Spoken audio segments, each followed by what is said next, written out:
ওগুলো তোমার বরপুত্র। এরা কারা ছিল পূর্বে? নাগমাতা হচ্ছে একমাত্র পুত্র দেবী,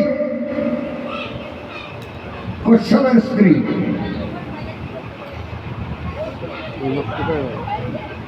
ক্ষুদ্র বিনতা,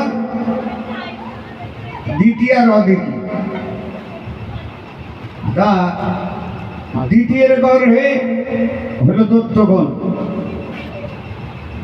ক্ষুদ্রতের গর্ভে হয়েছিল নাগগণ, বিনতার গর্ভে হয়েছিল পক্ষী, গুরুর পক্ষীগণ, আর অদিতির গর্ভে হচ্ছে দেবগণ। কালকে গান হচ্ছে আড়কাটায়, মজার একটা কথা বলি শোনে। অষ্টঘোষ মহাশয়ের সঙ্গে আর ব্রজেন রায়ের শালা ছেলের সঙ্গে, সেখান থেকে অষ্টঘোষ ফোন করে জিজ্ঞাসা করছে আমাকে যে কালীয় নাগের, এই বাসুকি নাগের বাবাকে শুনে আমার কাছে শুনিয়ে নেবে, নিয়ে উত্তর দেবে।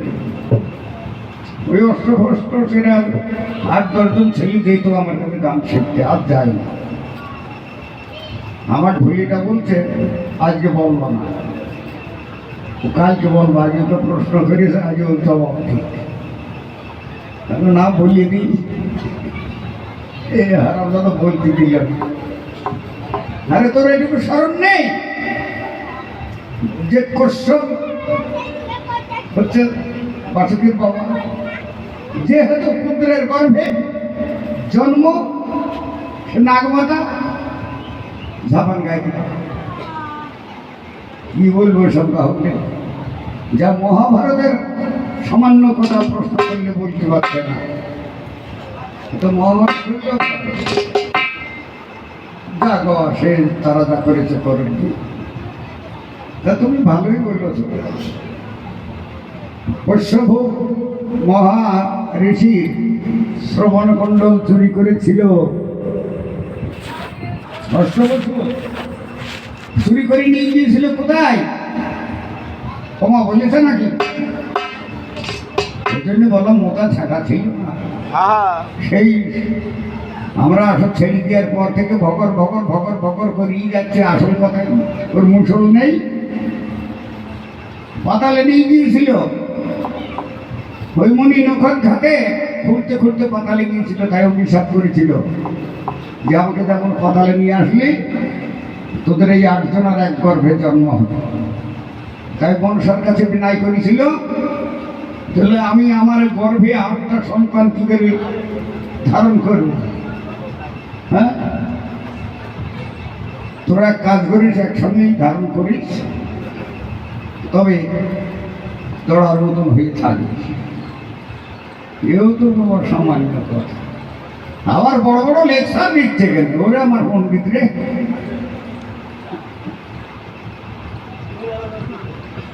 খুকি সবই তোমার ভুল। তোমাদের বলছেন মা, যারা খুশি মুখে আছো তাদের বলছেন, কিন্তু তোমাদের নাচার সময় আছে। তোদের শুকনো কাটে ফুটবে না লাল গোলাপের ফুল, খুকি সবই তোমার ভুল।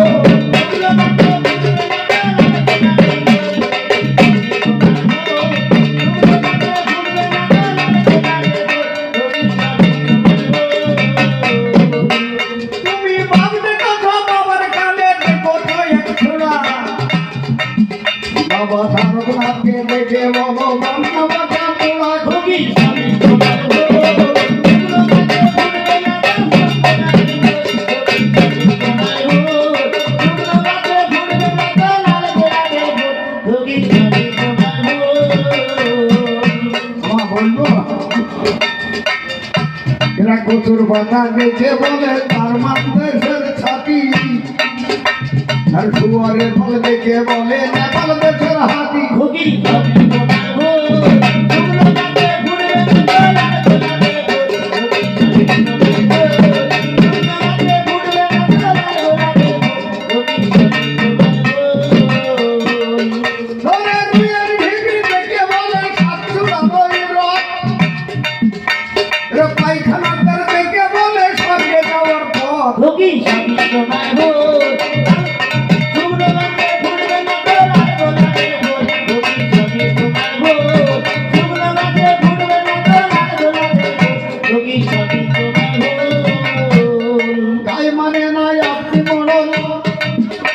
তোর কাঁদতে ভাঙা ছাতা